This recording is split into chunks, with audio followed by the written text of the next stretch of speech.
Here at UCSF, we're introducing virtual reality for the first-year medical students that corresponds with their first learning block.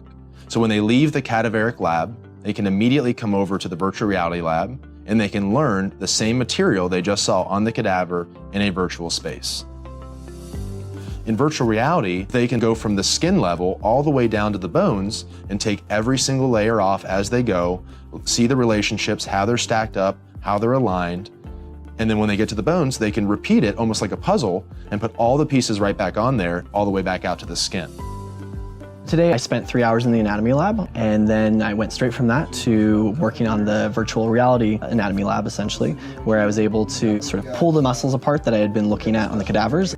I think the cadaver experience is really, integral to our medical education, and Derek and the whole staff does an amazing job of instructing us and taking us through the cadavers and being able to see those muscles on those bodies. But at the same time, it's a little bit difficult to get an entire three-dimensional picture of what's going on. With the VR, it's sort of like a process, where you can build it and rebuild it, and I think that sort of helps understand the anatomy a lot better and a much more in-depth experience. One of the hardest things for students in anatomy, at least early on, is understanding that spatial relationship of everything in the body. Virtual reality is exciting for me as an anatomy instructor because it's going to be able to enhance the student's understanding of the arrangement of the body. Because the better they know the body, the better physicians they'll end up being the rest of their career.